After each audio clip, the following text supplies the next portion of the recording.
What is up, everybody?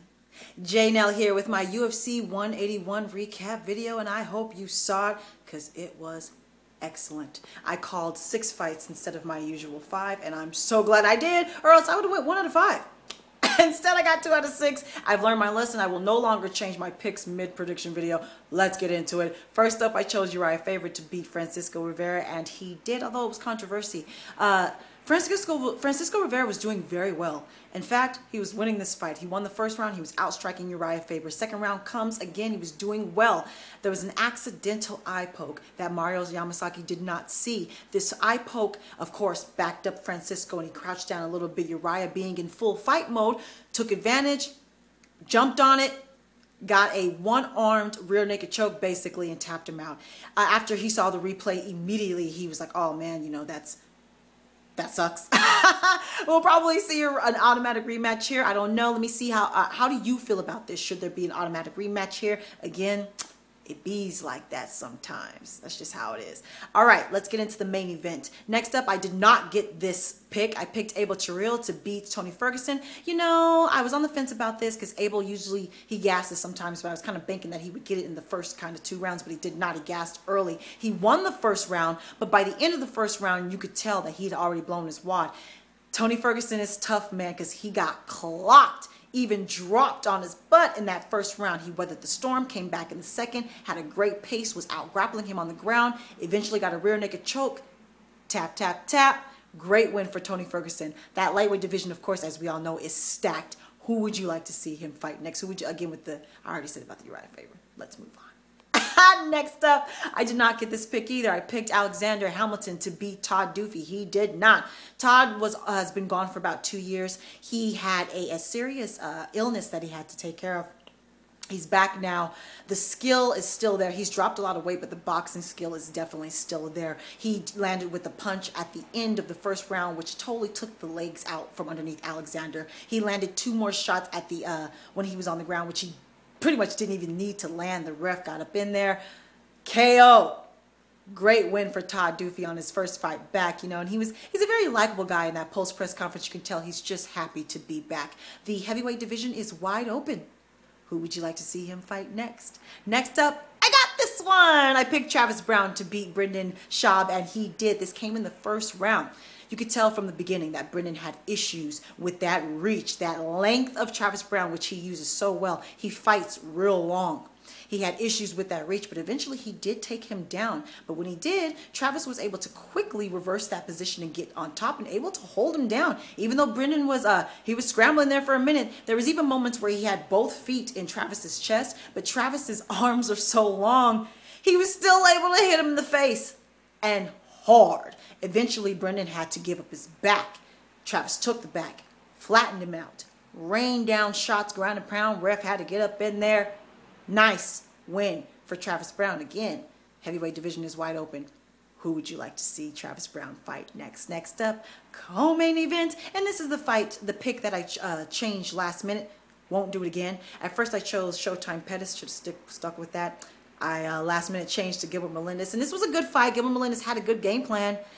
Stay on him. Don't give him space. Take a few shots to get on the inside, push him up against the fence and hold him there and dirty box him, which he was successful doing in the first round. He won that first round. Second round comes, he was able to do it again for a little bit, and then he actually analyzed this best. He said there was some anxiety there, and he got loose. He said in those brawls, his shots got loose, and that Anthony was just more tight and was sharper with his shots, which is pretty much exactly what happened.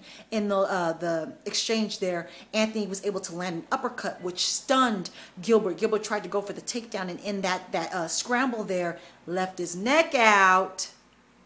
Anthony snatched that neck out, snatched that neck up, guillotine choke, tap, tap, finished Gilbert Melendez. He's never been finished. Gilbert was he seemed kind of down afterwards. You know, he doesn't lose very often. He even kind of felt like Showtime made him feel a little old there. He's called Showtime the new breed. Showtime's 27, but Gilbert, you're only 32. You've been through some wars, but you've never taken the brunt of the damage of those wars. You've always come out on top. You haven't had bad injuries in your career, so in fight years, you're not that much older than 32. So I just feel like he should take some time, go back to the drawing board, figure out how he compete with someone who's faster than he is. Like he already said, tighten it up. And then we'll see him. He'll be back. Who would you like to see Showtime Pettis fight next? Nurmagomedov was at the fight, was at the post press conference, calling him out, talking smack. Showtime said, I'm ready. I'm injury free. I'll take you on right now. I think that's what we're going to see next. But who would you like to see Showtime Pettis fight next? Now, main event. Now, I picked Johny Hendricks. I figured he'd fight smarter, wrestle more, which he did. All right, I lost this pick. I think it was controversial here. This was a split decision, real close. And I actually feel like Johny won. Let's break it down. First round could have went either way. First round, Robbie Lawler came out with a vengeance. Came out like a man with a plan. Shots, kicks. He came out very aggressive. Halfway through this round, Johny was able to get him up against the fence, land some shots there, some dirty boxing. I felt like he kind of did enough to take that first round, but again, was very, very close. Round 2 and 3 totally went to Johny Hendricks. Not only, Robbie Lawler kind of fell asleep. He was standing in front of him, didn't have much of an offense. Johny Hendricks was outboxing him. Kicks, strikes, combinations. He was tearing up that lead leg. I was like, Robbie, check those kicks. Check those kicks. I found myself kind of rooting for Robbie Lawler, even though I picked Johny Hendricks. It's just one of those things. So, fourth round, close round. I gave this round to Robbie Lawler, but it was very close. Johny Hendricks, he kind of took his foot off the gas, kind of like he did in the George St. Pierre fight in that 5th round, how he kind of just rested on easy. I don't know if he gassed a little bit, but he kind of rested on holding Robbie up against the fence, not dirty boxing, not trying to hit him, had his legs up in between Robbie's legs so Robbie couldn't really hit him, but he was landing a lot of knees to the chest, to the body, and trying to hit him. He mounted more of an offense off his back against the fence than Johny did. I think that round went to Robbie Lawler. 5th round comes, clearly Robbie Lawler. A little bit of the same from Johny Hendricks. He took his foot off the gas, but Robbie Lawler was landing shots in this round. Eventually, he landed a big shot and a big kick to the head, which almost ended this fight towards the end. Robbie Lawler became savage, was trying to end this fight. Johny Hendricks was saved by the bell. At the end of this fight, Robbie Lawler was still staring him down, was still walking him down. It was crazy. Split decision in favor of Robbie Lawler. Let me know what you thought. Let me know if you thought this was controversial, if you thought Hendricks won. Let me know who you think these men should fight next, or if you think it should be an immediate rematch, a rubber match, match number 3, because they're 1-1. We know that Rory McDonald is right there. He's right there. So, he's already lost to Robbie Lawler, but you know what? He's been a different man since that loss. So, let me know who you think Robbie Lawler and Johny Hendricks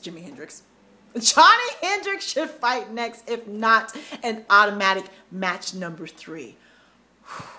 Let me know your thoughts on this entire event. Let me know how you did on your picks. Any injury updates. Take care. Talk to me. Goodbye.